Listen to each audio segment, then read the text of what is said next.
আপনাদের সকলের চরণে প্রথমেই এই মুর্শিদাবাদ জেলার বড়োয়া থানা বিপ্রশেখর গ্রামে শ্রী শ্রী গৌরহরি কীর্তন সম্প্রদায়ের তরফ থেকে কোটি কোটি ভক্তিপূর্ণ প্রণাম। প্রেমানন্দে নিতাই গৌর হরি হরি বল, হরি হরি বল।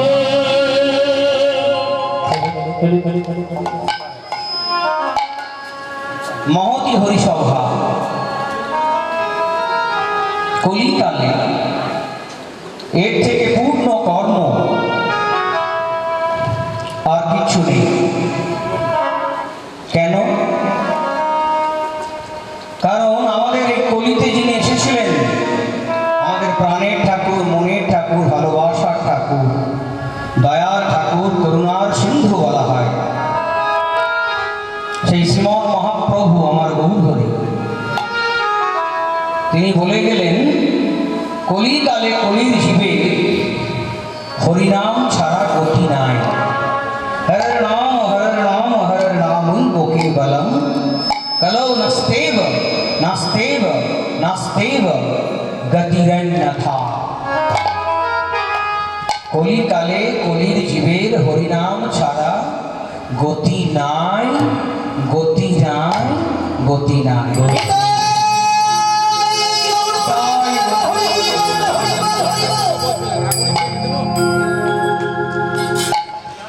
নাস্তেব কথাটা 3 বার বলেছেন। কেন বললেন? না, জোর দিলেন যে হে কলির জীব, এই কলিকালে তোমাদের যাগ যজ্ঞ পূজা সেবা কিছু করতে হবে না, একটাই কাজ, সেটা হচ্ছে হরিনাম সার করো। তাই কলিকালে যারা মহতি হরিসভার আয়োজন করেন, এখানে যেমন করেছেন কুসুমখোলা গ্রামবাসী বৃন্দ, পার্শ্ববর্তী গ্রামবাসী বৃন্দ, ভক্তবৃন্দ, ভক্তিমতী মায়েরা, বিভিন্ন জন বিভিন্ন রকম সহযোগিতার মাধ্যমে হরিবাসর চলে।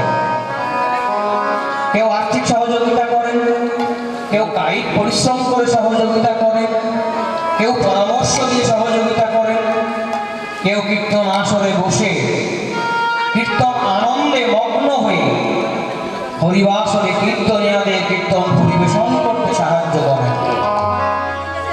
বিভিন্নভাবে সহযোগিতায় হরিবাসর চলে। তা যারা যেভাবে সহযোগিতা করেছেন এই হরিবাসর চালানোর জন্য, তাদের সকলের চরণের ধুলি আমরা মাথায় নিলাম। হরি হরি হরি।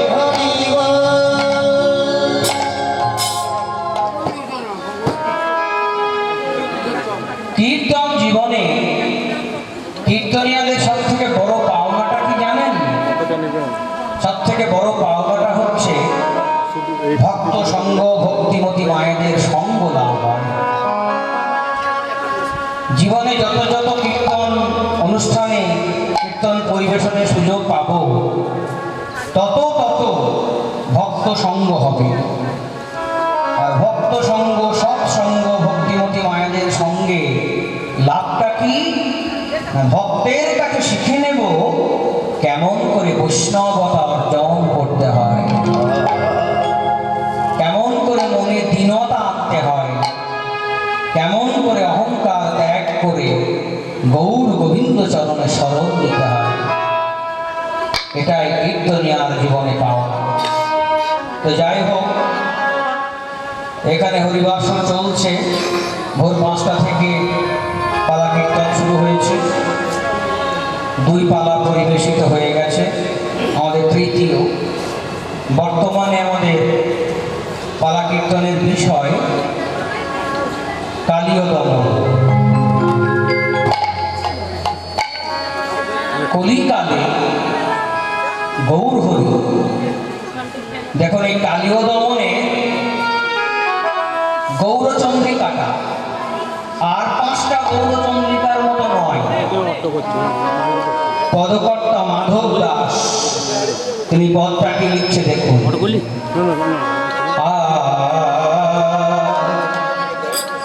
অন্যান্য গৌরচন্দ্রিকায় ব্রিজধাম নবদ্বীপে গৌরহরির ভাবটা আমরা আস্বাদন করি, তারপরে আমরা বৃন্দাবনে প্রবেশ করি। আর এখানে আমার স্বয়ং মহাপ্রভু সশরীরে বৃন্দাবনে গেছেন। বৃন্দাবনে গিয়ে ভক্ত কৃষ্ণদাসের সঙ্গে তিনি বৃন্দাবন ভ্রমণ করছেন।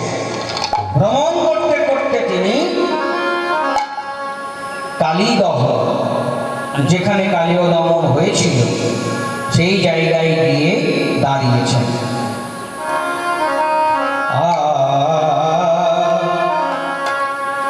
গৌরাঙ্গ সুন্দর প্রেমে গর গর, গৌরাঙ্গ সুন্দর প্রেমে গর গর, গৌরাঙ্গ সুন্দর প্রেমে গর গর, গৌরাঙ্গ সুন্দর প্রেমে গর গর, সময়ে যমুনা তীরে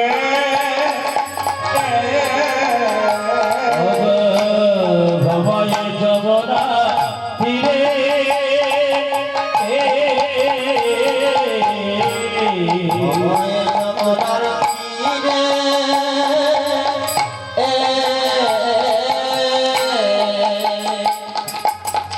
কৃষ্ণ দাস পুরবর ভস, কৃষ্ণ দাসে পুরবর ভস, কৃষ্ণ দাস পুরবর ভস, কৃষ্ণ দাস পুরবর ভস, ধাম দেখিয়া হেরে, ভাবল কিয়া তীরে, ধাম দেখিয়া হেরে, ভাবল কিয়া তীরে।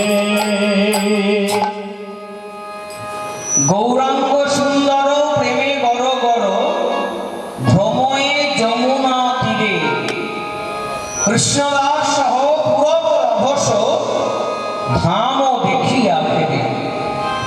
কৃষ্ণদাস গৌর হরিকে সঙ্গে নিয়ে বৃন্দাবন ঘুরিয়ে ঘুরিয়ে দেখাচ্ছে।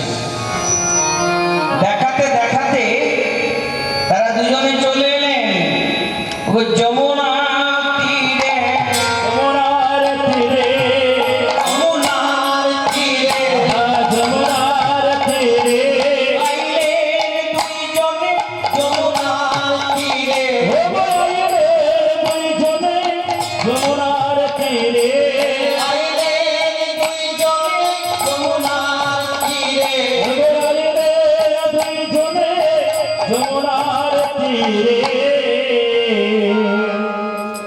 কৃষ্ণদাস গৌরহরি দুজনে যমুনার তীরে এসে দাঁড়িয়েছে আর ভ্রমণ করছেন। এইবার এখানে আমাদের একটু গৌর তত্ত্ব আলোচনা দরকার। গৌর হরি কে, কেনই বা এলেন, কি জন্য এলেন, আমাদের লাভটা কি হলো এসে, এটা জানা দরকার। বাঙালি হিন্দু হয়ে যদি আমরা গৌর হরির সম্পর্কে কিছু অন্তত কিছু জ্ঞান অর্জন না করি, তার সম্বন্ধে কিছু না জানি, তাহলে আমার জন্মটাই বৃথা। এই কলিকালে জন্মটাই বৃথা। কেন আমার গুরুদেবের কথা বললেন? এই জন্যই বললেন যে বাবা, যদি গৌর হরি কলিকালে না আসতেন, তাহলে আমরা যারা এখনো বাঙালি হিন্দু জাতি বলে টিকে আছে পৃথিবীতে, এই বাঙালি হিন্দু থাকতো না, সব ভ্যানিশ হয়ে যেত। তৎকালীন বাংলা তথা ভারতবর্ষে ব্রাহ্মণ্যবাদ, কৌলিন্যবাদ এতটাই প্রভাবশালী ছিল, তথাকথিত নিম্নবর্ণের যারা মানুষ, তাদেরকে উচ্চ বর্ণের ব্রাহ্মণ সমাজ ঘৃণা করত। ছায়া স্পষ্ট হলে গঙ্গা স্নান করত। নিজেদের উচ্চ বর্ণের বলে অহংকার বোধ ছিল। অথচ আপনি যদি শ্রীমদ্ ভগবত গীতা অধ্যয়ন করেন, দেখবেন সেখানে ঠাকুর বলতে 4টি বর্ণের আমি সৃষ্টি করেছি বটে, ব্রাহ্মণ, ক্ষত্রিয়, বৈশ্য, শূদ্র, কিন্তু এই 4টি বর্ণের সৃষ্টি করেছি কিসের ভিত্তিতে? চতুর্বর্ণং মায়া সৃষ্টং গুণ কর্ম বিভাবাস। গুণ এবং কর্মের ভিত্তিতে আমি 4টি বর্ণের সৃষ্টি করেছি, জন্মের ভিত্তিতে নয়। গুণ এবং কর্ম, অর্থাৎ গুণ কর্ম, কর্মের দ্বারা গুণ অর্জন করে ব্রাহ্মণ, ক্ষত্রিয়, বৈশ্য, শূদ্র হতে হবে। জন্ম হয়েছে, আমি যদি ব্রাহ্মণ বলে জন্ম নিয়ে মনে করি ব্রাহ্মণ, ভুল হবে। শূদ্র কুলে জন্ম নিয়েও কেউ ব্রাহ্মণ হতে পারে যদি সে ব্রাহ্মণের 9টা গুণ অর্জন করতে পারে। ব্রাহ্মণের বইতেই দেখবেন 9টা সূত্র থাকে, ওই 9টা সূত্র ব্রাহ্মণের 9টা গুণের সূচক। কি কি? সম, দম, তপ, শৌচ, ক্ষান্তি, অর্চনা, জ্ঞান, বিজ্ঞান, আস্তিক। এই 9টা। সম মানে সমান, ব্রাহ্মণের চোখে সবাই হবে সমান, কেউ উঁচু নিচু হবে না। দম, দমন করতে হবে ইন্দ্রিয়গুলোকে। তপ, তপস্যার মাধ্যমে জীবনাচরণ করতে হবে। শৌচ, শুচিতা, শুধু দেহের শুচিতা নয়, দেহের শুচিতা তো সাবান মাখলেই হয়, ময়লা হয়েছে সাবান মেখে নিলাম চলে গেল। দেহ এবং মনে দুরকম শুচিতা দরকার, এটাই হচ্ছে শৌচ। এবং যে বস্ত্র পরিধান করবে সেটাও। ক্ষান্তি, ক্ষমা, ব্রাহ্মণ হবে ক্ষমাশীল, তার কাছে কেউ যদি অপরাধ করে ক্ষমা করে দেবে। অর্চনন, অর্চনের মধ্য দিয়ে জীবনযাপন হবে। জ্ঞান, বেদের জ্ঞান থাকতে হবে। বেদ শাস্ত্র অনুসারে আমাদের হিন্দু ধর্মের সমস্ত পুজো পার্বণ হয়, বেদের জ্ঞান থাকতে হবে। বিজ্ঞান, আমাদের হিন্দু ধর্মের যত শাস্ত্র আছে, পুরাণ বলুন, রামায়ণ বলুন, মহাভারত বলুন, যত যত সারাবলি বলুন, সমস্ত কিছুই বিজ্ঞান ভিত্তিক লেখা, তার জ্ঞান থাকতে হবে। আর শেষে হচ্ছে আস্তিক। আস্তিক মানে যার ঈশ্বরে 100% বিশ্বাস। এই 9টা গুণ ব্রাহ্মণ যে অর্জন করতে পারে সেই ব্রাহ্মণ।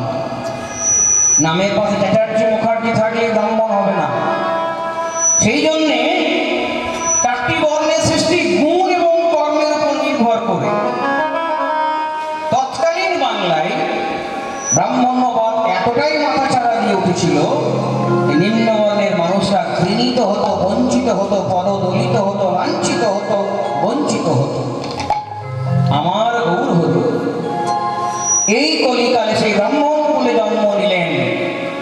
জন্ম নিয়ে তিনি প্রতিজ্ঞা করলেন। প্রতিজ্ঞাটা কি? রাম আদি অবতারে ক্রোধে নানা অস্ত্র ধরে রাবণ আদি করেছি সংহার, কলিকালে এবে অস্ত্র না ধরিব, প্রাণে কারো না মারিব, চিত্ত শুদ্ধি করিব সবাটা। অস্ত্র ধরবো না, প্রাণে কাউকে মারবো না, চিত্ত মানে মন, হৃদয়, এর পরিবর্তন ঘটিয়ে দেব। ঘটালেন। কি দিয়ে ঘটালেন? অস্ত্র নেব না বললেন, কিন্তু পৃথিবীর সব থেকে যেটা বড় অস্ত্র সেটাই সঙ্গে করে আনলেন। কি গো? পৃথিবীর সব থেকে বড় অস্ত্রের নাম কি? যা দিয়ে অসাধ্য সাধন হয়ে যায়, যা অন্য কোনো অস্ত্রে হয়। এটা কি? এটা হচ্ছে পৃথিবীর সব থেকে বড় অস্ত্রের নাম হচ্ছে প্রেম, ভালোবাসা। গৌরী প্রেম, প্রেম ভরে কলির জীবকে আচণ্ডালে কোল দিয়ে আর একটা জিনিস নিয়ে এলেন, গোলকের গোপনে থাকা, কিশোরী ভান্ডারে থাকা সুধা মাখা হরিনাম।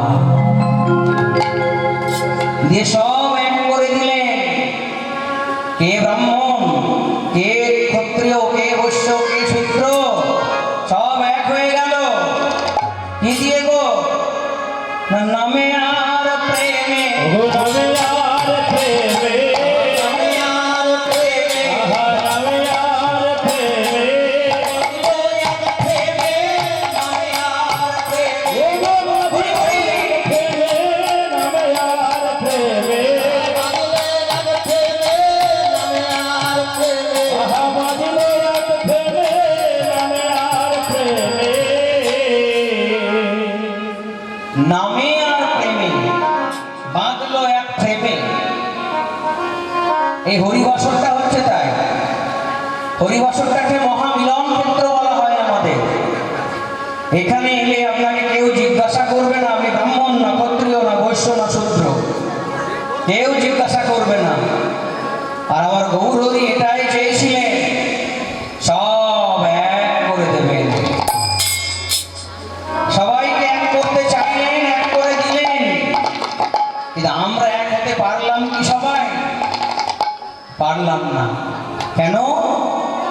গৌরহরি নীতি আদর্শ আমরা সবাই মানতে পারছি না। এখন যদি তাকিয়ে দেখেন আমাদের সমাজের দিকে, এখনো দেখবেন জাতিভেদ প্রথা আমরা দূর করতে পারিনি। এখনো ভেদাভেদটা সমাজে রয়ে গেছে। তাই গৌরহরি যদি আর একবার আসেন তাহলে খুব ভালো হয়। কথাটা আমার নয়, আপনাদের একটু কাছেই দাহাপাড়া পাশ দিয়ে এলাম। জগৎবন্ধু সুন্দর তিনি কি লিখছে দেখুন ঠাকুরকে। ঠাকুর এসো এসো নবদ্বীপরায়, এসো এসো নবদ্বীপরায়, দীনজন আছে তোমার। এসে নবে দীপচন্দ্রায়, দিনজনে ডাকিছে তোমায়। এসো নবদ্বীপরায়, দীনজন আছে তোমার।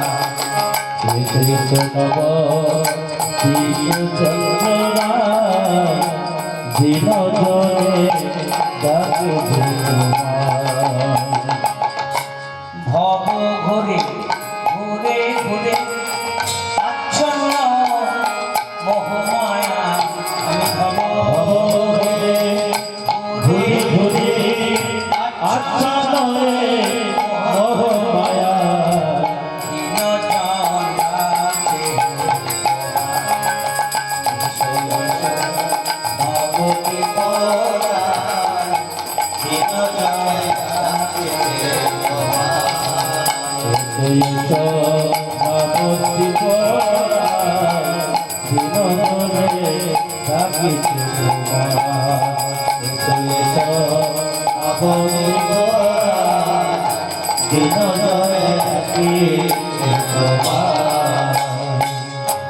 তুমি মোদে সুধাকার, তুমি আহা সংকীর্তনেশ্বর, তুমি মোদে সুধাকার, তুমি সংকীর্তনেশ্বর, তুমি বোধে সুধাকার, তুমি সংকীর্তনেশ্বর। বিতরী করুণা সুধা রক্ষ চরাচর, আর বিজয়ী করুণা সুধা রঘুচরাচর। বিতরী করুণা সুধা রক্ষ চরাচর, আর বিজয়ী করুণা সুধা রঘুচরাচর। তুমি বিনে এ দুর্নীতি অন্ধকার সমুদয়, তুমি বিনে এ দুর্নীতি অন্ধকার সমুদয়,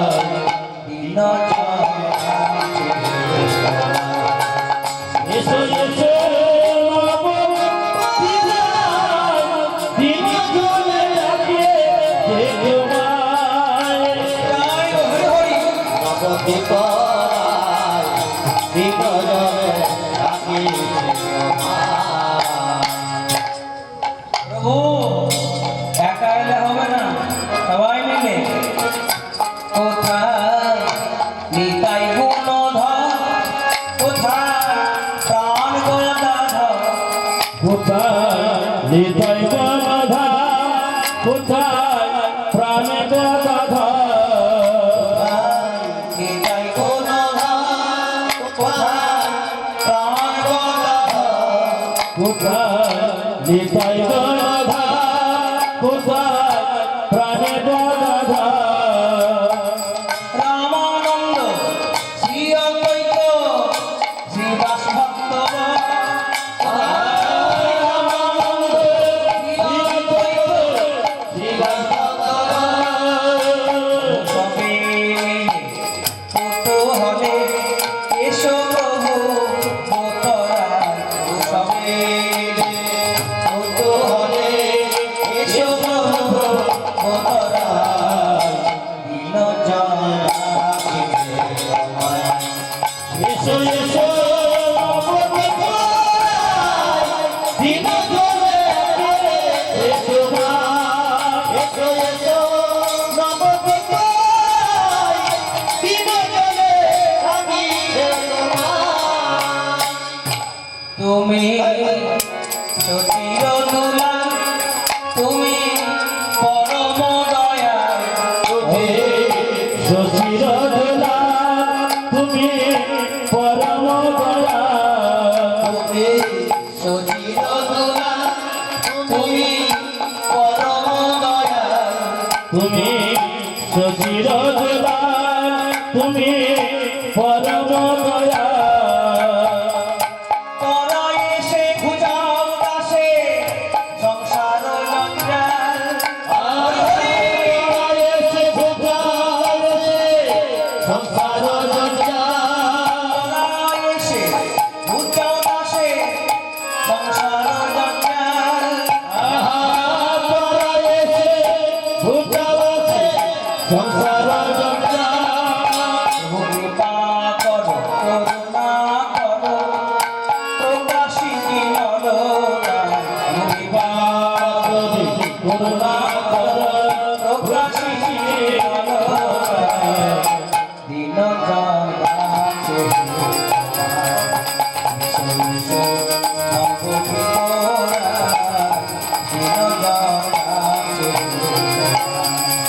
এসে এসে নবদ্বীপ রায় দিন জলে ডাকে এসো মা এবার পদকর্তা যিনি গানটা লিখছেন তিনি কত দীনতার সঙ্গে লিখছে দেখুন।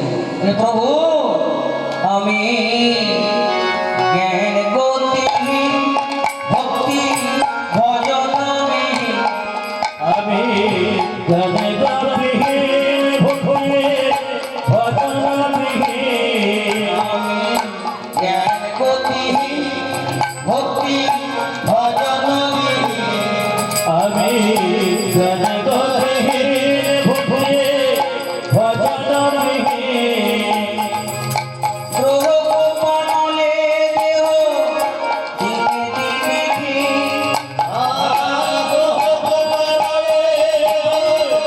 দিনে দিনে গ্রহ কমলে দেহ দিনে দিনে ক্ষীণ।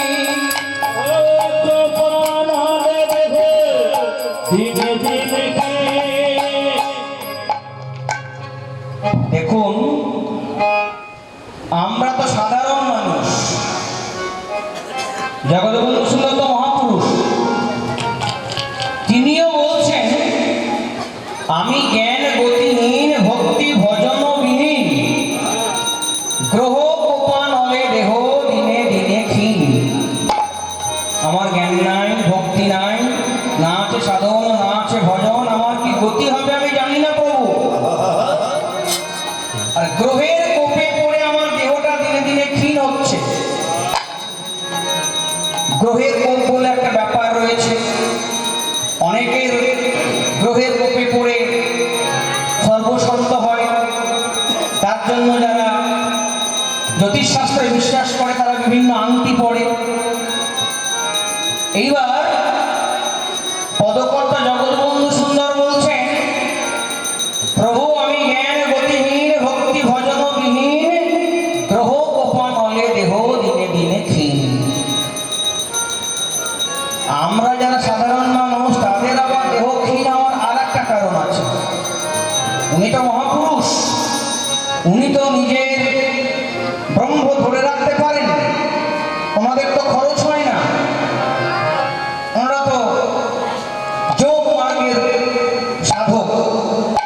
কিন্তু আমরা যারা সাধারণ মানুষ শিক্ষা দীক্ষা না নিয়ে বিবাহিত জীবন শুরু করে দিই, তারা কিন্তু আমাদের যে আসল ক্ষমতা সেটা ধরে রাখতে পারি না, নষ্ট হয়ে যায়।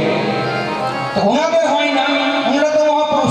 উনি সে ক্ষয় বলছেন না, গ্রহের কোপে পড়ে আমার দেহটা দিন দিন ক্ষয় হচ্ছে, ক্ষীণ হচ্ছে।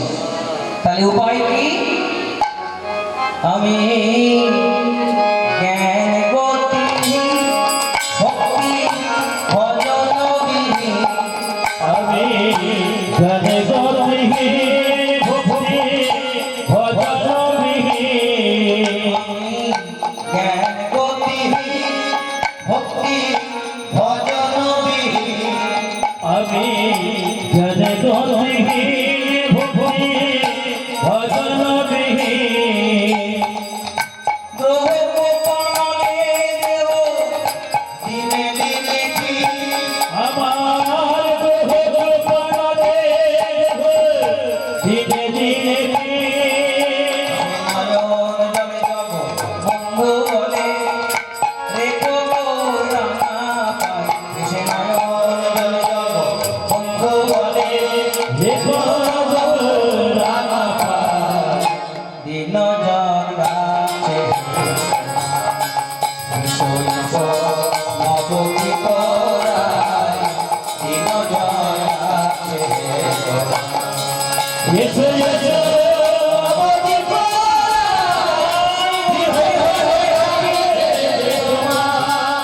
এসো এসো আমাদের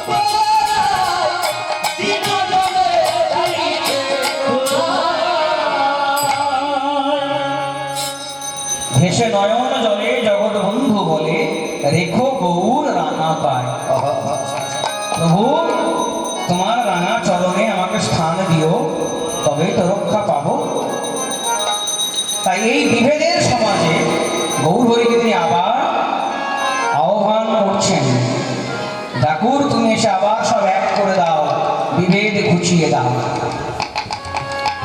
এমন দয়া ঠাকুর আর হবে? আর হবে না। সেই জন্য আমার গুরুদেব একটা আখর দিলেন, বলেন ওরে আমাদের বড় সৌভাগ্য। কেন বাবা, কেন জানিস? গৌর এসেছিলেন নদিয়া, এসেছিলেন নদিয়ায়, এসেছিলেন নদিয়া, এসেছিলেন নদিয়ায়, জীবতরতে দুই ভাই এসেছিলেন নদিয়া। আহা জীবনতরতে দুই ভাই এসেছিলেন নদিয়ায়, গৌর এসেছিলেন নদিয়া, এসেছিলেন নদিয়ায়, এসেছিলেন নদিয়া, এসেছিলেন নদিয়ায়, জীবতরতে দুই ভাই এসেছিলেন নদিয়া। ও জীবনতরতে দুই ভাই এসেছিলেন নদিয়া,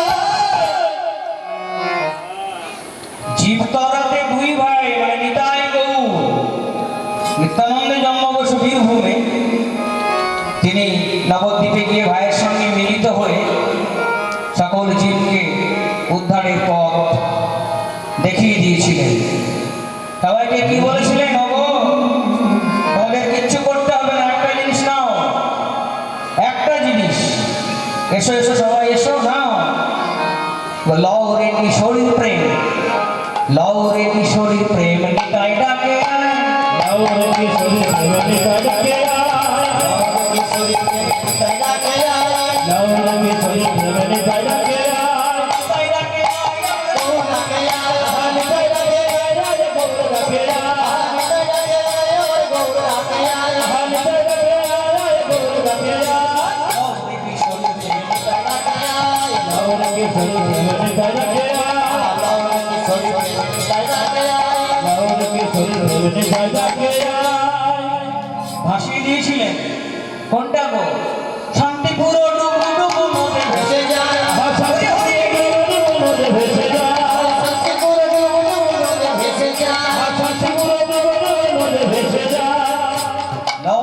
কিশোরী প্রেম গৌর কিশোরী প্রেমের কথা গেয়া কিশোরী প্রেম গৌর কিশোরী প্রেমের কথা গেয়া সব ভাসিয়ে দিলেন নামের আর প্রেমের বন্যায়। সেই গৌর হরি আজকে শ্রীরাম বৃন্দাবনে কৃষ্ণদাসকে সঙ্গে নিয়ে ভ্রমণ করছেন। ভ্রমিতে ভ্রমিতে উন্মত্ত চিত্তে, ভবতে ভবতে অনবত চিতে ভ্রমিতে ভ্রমিতে উন্মত্ত চিত্তে, ভবতে ভবতে অনবত চিতে ভ্রময়ে মোহন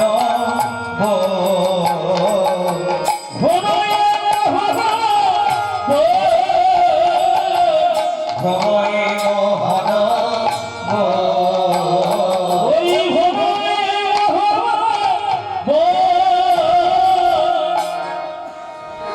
মোহন মন ভ্রমণ করছে। এইবার কৃষ্ণদাস কৃষ্ণদাস বলছে, প্রভু এসো এসো, এইদিকে দেখো। কৃষ্ণদাস কহ হেরো কালী কহ, কৃষ্ণ দাসে কহ হর কালী দহ কৃষ্ণদাস কহ হেরো কালী কহ, কৃষ্ণ দাস কহ হর কালী দহ আগে কর দর্শন। তুমি আগে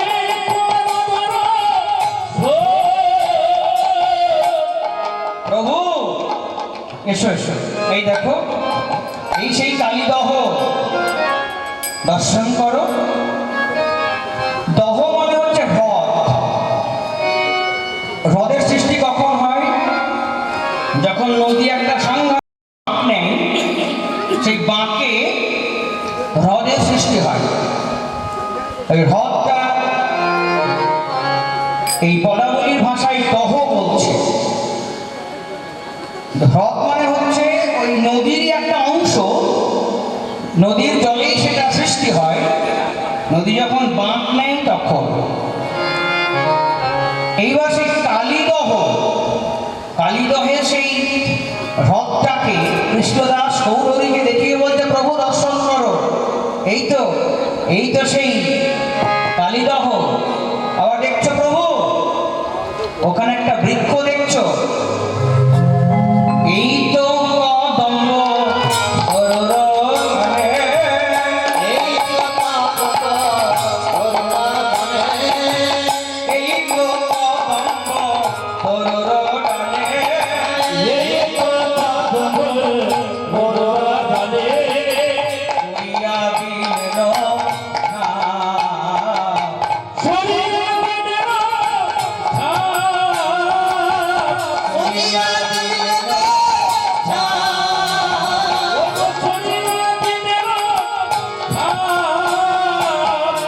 প্রভু এই সেই কদম্ব বৃক্ষ, এই কদম্ব বৃক্ষে চড়ে দাপরে কৃষ্ণ এই কালীদহের জলে ঝাঁপে দিয়েছিল। হেথা শিশু কুল হইয়া ব্যাকুল,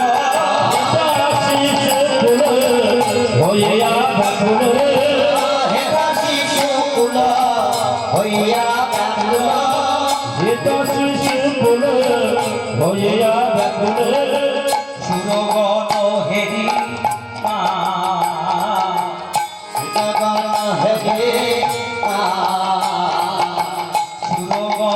হেরি মা।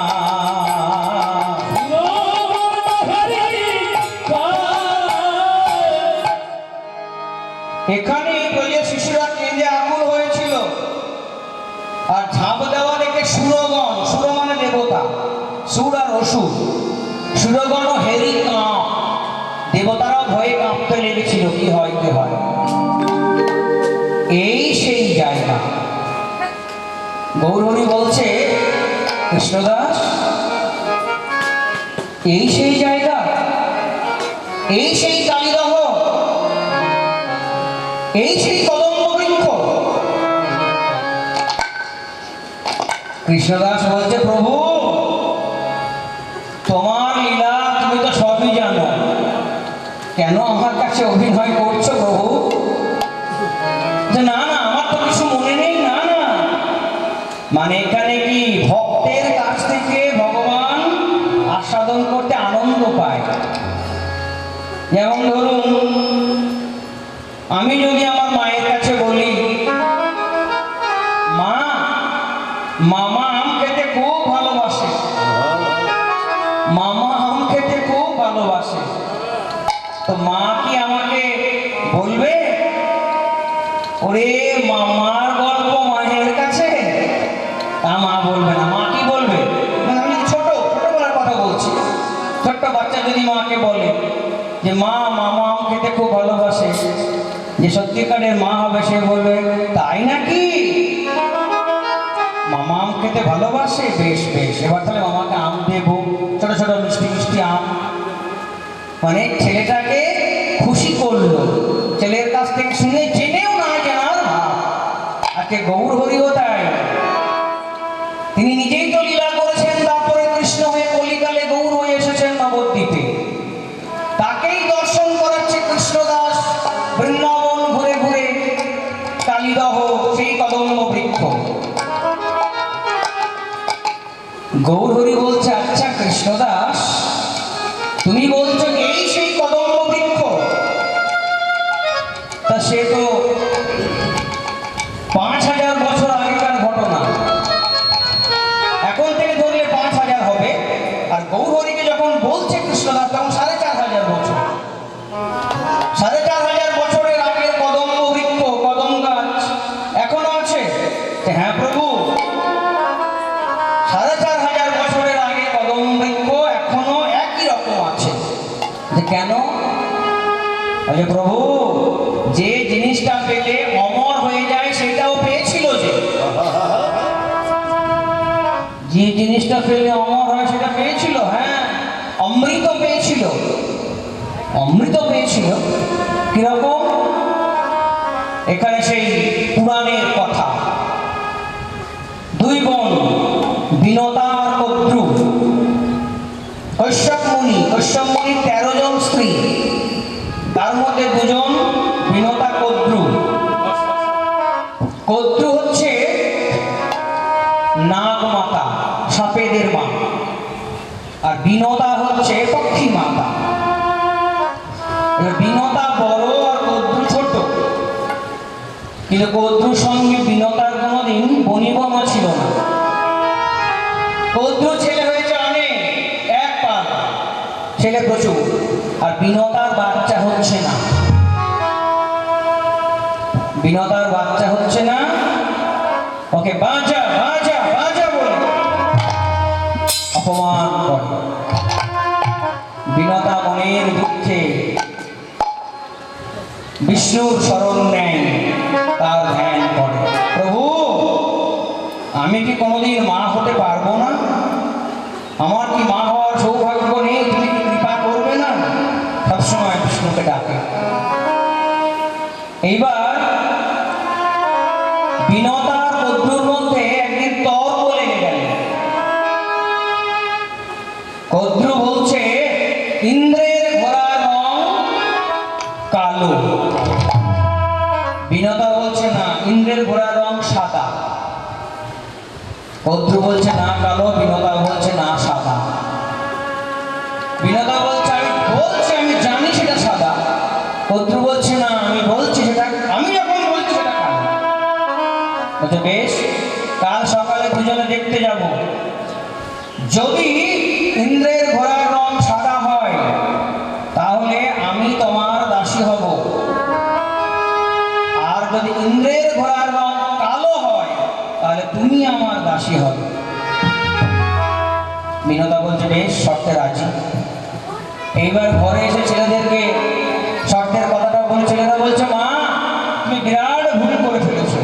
কেন? ইন্দ্রের ঘোড়ার রং সত্যি সাদা। আরে তাহলে তাহলে আমি তো দিদির দাসী হয়ে যাব, উপায়? বলছে উপায় আমি বলে দিচ্ছি, তোরা কাজ করবি শোন। আমি দিদিকে কাল সকালে দূর থেকে ঘোড়াটাকে দেখাবো, আর তোরা আমার যারা কালো কালো ছেলে আছিস, সাপ তো বিভিন্ন রঙের হয়,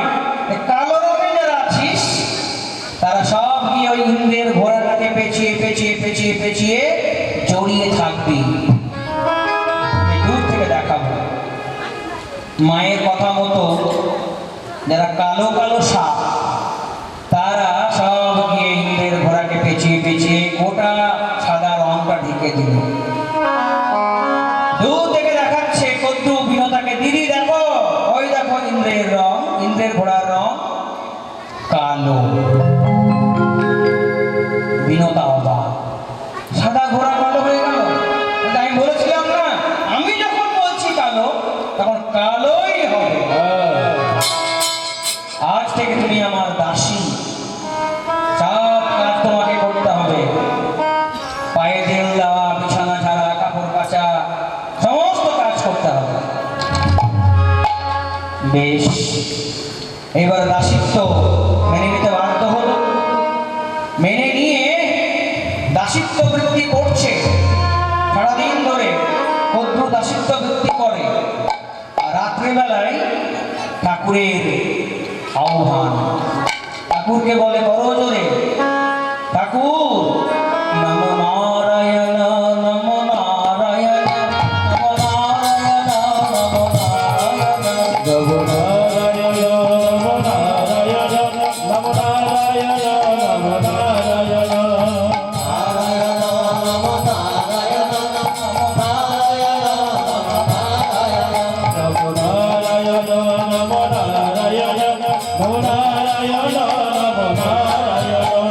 শঙ্খ চক্র গদা পদ্ম কেউর ভরনা, শঙ্খ চক্র গদা পদ্ম কেউর ভরনা। নমো নারায়ণ নমো নারায়ণ নমো নারায়ণ নমো নারায়ণ। নমো নারায়ণ নমো নারায়ণ নমো নারায়ণ নমো নারায়ণ।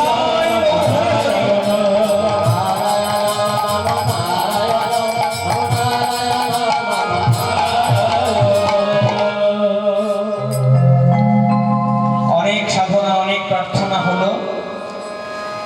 প্রায় 500 বছর পরে ঠাকুরের কৃপা হলো। বলল, বল তোর সাধনায় আমি সন্তুষ্ট হয়েছে, কি বর চাই?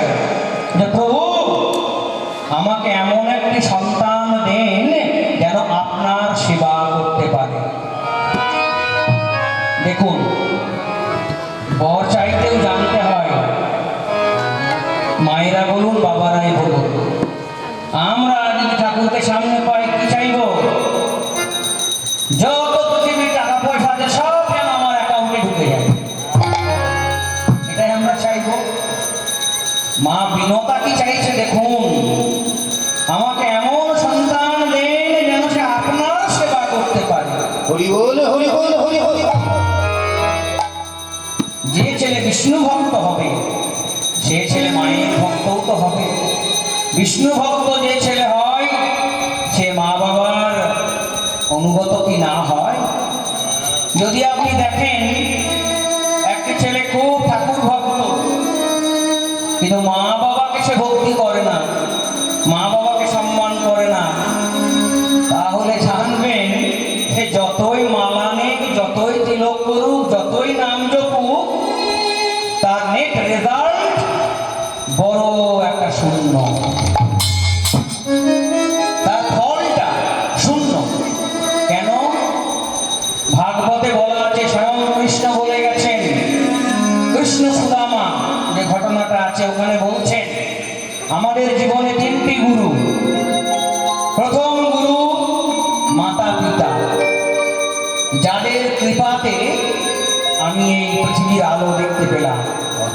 প্রথম গুরু মাতা পিতা, পিতা মাতা নয়, মাতা পিতা। মাটা আগে আসবে, পিতাটা পরে। দ্বিতীয় গুরু শিক্ষা গুরু, দীক্ষা গুরু, যেটা করতে হয়। তৃতীয় অন্তর্যামী গোবিন্দ, সকল জীবের হৃদয়ের মধ্যে থেকে তিনিও গুরু।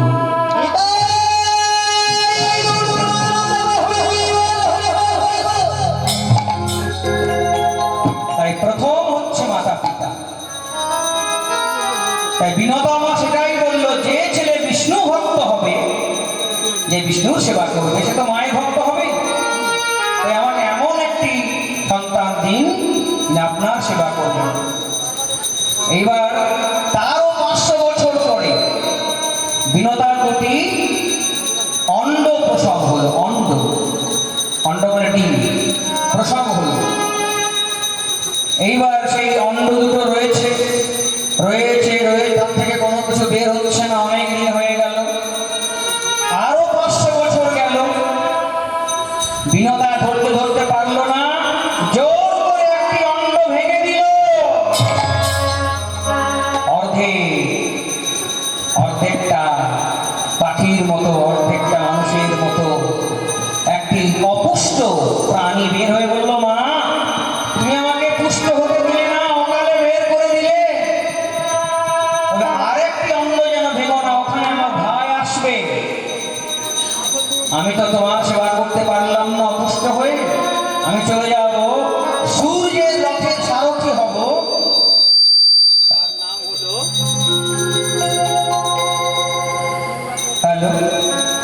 তার নাম হলো অরুণ, সূর্যের রথের সারথি।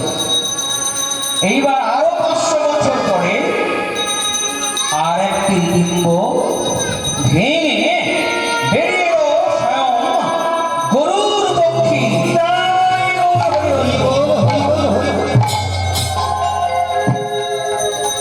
গরুর পক্ষী বেরিয়ে এসে দেখছে মা আমার দাসী হয়ে আছে।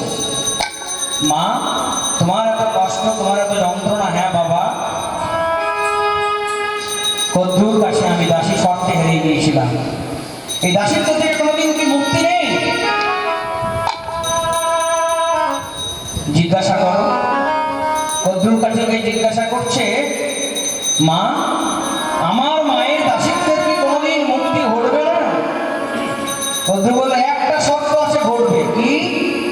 যদি তুমি স্বর্গে গিয়ে অমৃত নিয়ে এসে আমার ছেলেদেরকে পান করাও, আমার ছেলেরা অমর হয়ে যাবে, সেই দিন তোমার মায়ের দাসিত্ব মোচন হবে। গরুর পক্ষী বলল, বেশ তাই হবে, আমি মায়ের দাসিত্ব মোচনের জন্য অমৃতই নিয়ে আসবো। ডানায় ঝটকা দিয়ে উঠে গেল স্বর্গে। সূর্যকে আটকেছে, বলো কোথায় অমৃত? সূর্য বলল, অমৃতের চার্জ আমার হাতে নেই, অমৃতের চার্জ আছে দেবরাজ ইন্দ্রের হাতে। দেবরাজ ইন্দ্রের কাছে যাও, তার কাছে তুমি অমৃত পাবে। গরুর পক্ষে দেবরাজ ইন্দ্রের কাছে গিয়ে বলল, দেবরাজ ইন্দ্র, আমার মায়ের দাসিত্ব মোচন করতে হবে, তার জন্য অমৃতের প্রয়োজন, তুমি আমাকে অমৃত কুম্ভ দাও। ইন্দ্র বলছে, বাহ, এটা আমার ছেলে খেলা নাকি? হ্যাঁ, অমৃত দাও বলে অমৃত দিয়ে দেবো? অমৃত পেলে সে অমর হয়ে যায়। আজ তুমি পক্ষীদের রাজা হয়ে এসছো, তোমাকে যদি দিয়ে দিই, দুদিন পরে আসলা এসে বলবে আমাকে দাও, টিকটিকি এসে বলবে আমাকে দাও, গিরগিটি এসে বলবে আমাকে দাও, সবাইকে কি অমৃত দেবো নাকি? অমৃত কেন হবে না? যাও, ওটা আমার চাই চাই, যুদ্ধ করো, যুদ্ধে যদি হেরে যাও পাবে না, জিতলে পাবে। গরুর পক্ষী বলল, বেশ তাই হবে। দুইজনে মহারণ আরম্ভ হয়ে গেল, ইন্দ্রের সঙ্গে গরুর পক্ষী। যুদ্ধ হতে হতে হতে হতে দেবরাজ ইন্দ্রের শ্রেষ্ঠ অস্ত্র বজ্র, দধিচি মুনির হাড় দিয়ে যা তৈরি, সেই বজ্র নিক্ষেপ করলো গরুরের দিকে। গরুর পক্ষী বজ্রকে সম্মান দেওয়ার জন্য তার পাখার একটি পালক খুলে বজ্রের সামনে দিল, পাখাটি পুড়ে ছাই হয়ে গেল। গরুর পক্ষীর কিচ্ছু হলো না। সীতাবতী সভা, তাহা মোর মাতা সীতামাই সখা। মাতা সীতাবতী সভা, আমার গোপী মা, কোথায় নদী গো? আমার গোপীরা কোথায় মোর গোপী গো? এসব বলিয়া করিল রচিয়া, এসব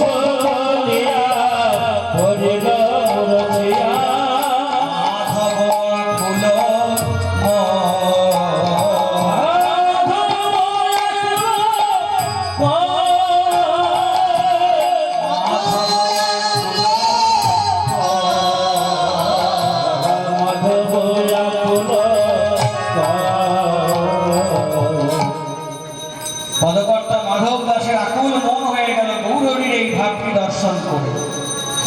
হে মাধব সে হে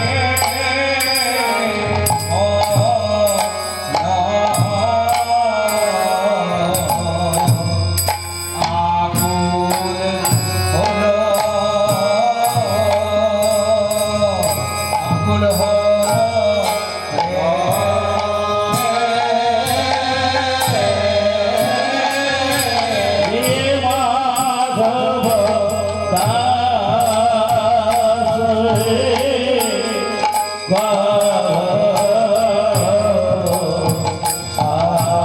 আকুল আকুল মন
কিসে যাবো? গানে গানে আর মনে মনে। বৃন্দাবনে যাবো আমরা মনে মনে, বৃন্দাবনে যাবো আমরা মনে মনে, বৃন্দাবনে যাবো গানে গানে। বৃন্দাবন যাব মনে মনে, বৃন্দাবন যাব গানে গানে।